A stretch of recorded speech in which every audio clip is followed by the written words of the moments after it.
It was just an ordinary night, but for some reason your anxiety levels had spiked. Everything felt like it was crashing down, and I ran to the phone, dialed 911, told them what was happening. They asked me if I could repeat what I had just said, but slow. I said you weren't breathing, the machine was beeping, you weren't responding, and worse, your eyes were closed.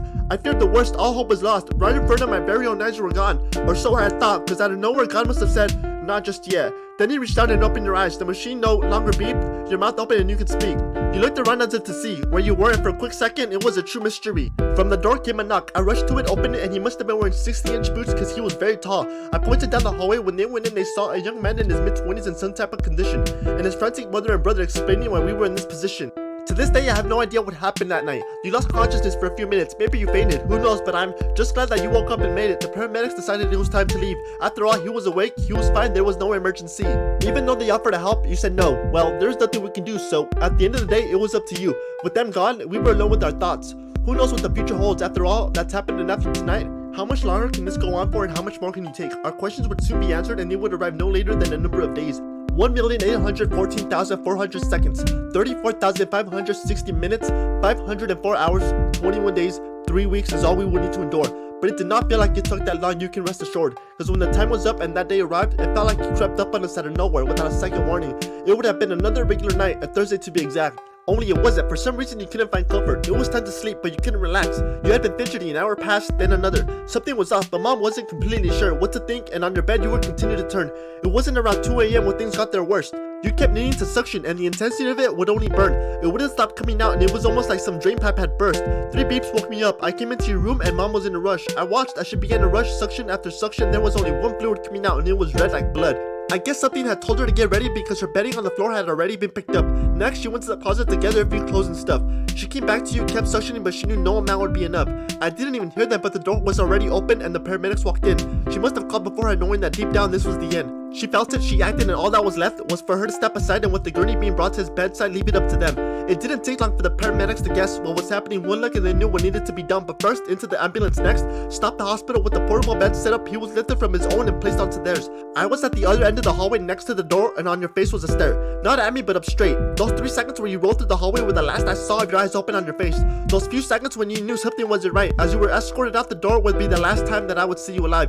And I had no idea that after that infinitely timeless, minuscule second, you would no longer be in my life. After everything we had been through and every feat you had conquered, you were taken from me. Just like that, and I never even got to say goodbye. So I guess this is what this is. 5 years later, and I've at last come to terms with the events that transpired on that unfortunate early morning, and I can't help but wonder what's worse. Knowing someone is on the brink but being able to share a last farewell, or not having to witness their inevitable departure only to receive the unfortunate phone call which then causes you to look at the wall endlessly as your eyes blur and your stare swells. They are both extremely difficult to deal with, but I do think there is a difference. For instance, for the first, there is a high probability for closure, but for the second, well, no sir. But that doesn't mean it has to stay that way. In time, you'll realize that you can carry on and live in honor of your fallen comrade like a soldier. You need to wake up every day and live the life they never could, but it's not done without a pinch of guilt. After all, now you have to surpass the age in your own life in which they were killed. And there I stood at the open door, your little sister also by my side as we watched you get loaded. The doors closed and mom climbed up on the passenger side. The houses were bathed by the ambulance lights. The sound of the motor rumbled as it was put into gear and slowly went down the road. The house was left in complete silence as there was no longer any machine turned on to produce noise. There was absolutely nothing else left to do at this point, so we just went to our rooms, got in bed, tried to sleep with no avail and just hope. As I lay in bed staring straight into complete darkness, my mind is completely blank. Not a single thought, so I plant my feet on the carpet. I open my door and head to his room, where the only thing that lies in front of me is an empty messy bed. On the wall to the left hang a few of his personal ID wristbands. If he lived through all that, then he'll live through this. I need to remain positive. He's been through so much. He's strong. I know he'll live. I go back to my room and try to sleep, but in a few seconds my future and sense of reality, as well as my own personality, are about to be rearranged. My phone rings. Sobbing, and more sobbing. Mom, what happened? More sobbing. Now I'm on the edge of my seat and I speak a little louder. Mom, what happened? Even in her state of despair, she manages to speak, but all she's able to muster up are 3 words, and they are the only 3 words she needs to describe the situation. The following words travel through the phone receiver. Murió mi hijo. The heater was on, but in that moment, everything, including time itself, froze. I thought to myself, what? He's dead? He can't be dead.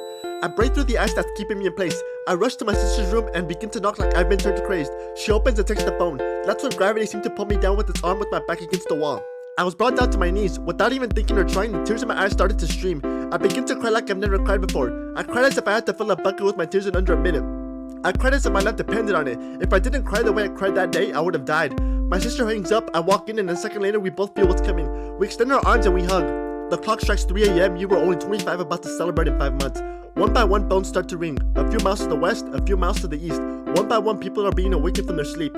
They awaken to inception as they are transported to a bad dream. With delusion and hope that it's not real, they're swallowed by disbelief. They saw this coming, but it's still too unreal to believe. As the departed is surrounded by family who begin to weep, your body has gone rigid with blood-stained teeth. Now you're dressed in a suit and tie in a casket that gleams. I stare at you without blinking for a while. I don't speak.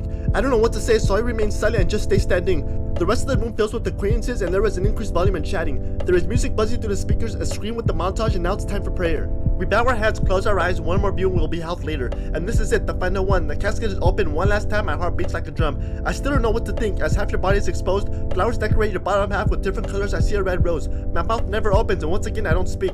I have no words, and much less do I have the slightest idea what I'm feeling. It's almost like I've turned into a machine, just walking around following what people are doing and just breathing. I don't smile or cry nor laugh.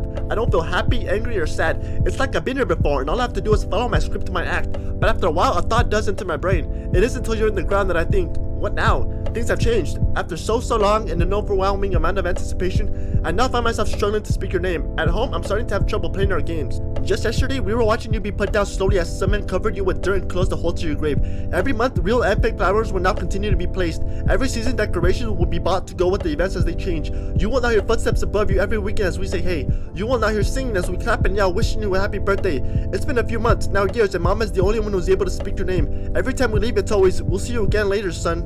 I love you, Jose. You hear small light footsteps, it's your nieces and nephews who run and play. You hear several loud pops and some sirens because it's fireworks day. The grass has grown and spread to cover the lines where it was ripped from its place. At home, some of your equipment is given away. Your chair collects dust and it needs to be sprayed. Your room has become a hollow shell, and it's a bit strange how in this room there used to be life. Now it's empty and quiet with the events it holds keeping me up at night. It was extremely dark, but now the sun has arrived. I need to live and do things I never thought I could. Why? It's simple, because you never got the chance to climb Mount Everest, so I'm gonna do it for you, but I won't do it alone. I'm always gonna carry you inside. Even when I'm physically alone, I'm not. You're standing right beside me. I can't wait to see you again in the sky. But it's gonna be a minute. Meanwhile, I'll continue to hike, but all I ask is for one favor, that this little weight I carry around isn't too much for my posture. I don't want to mess up my spine.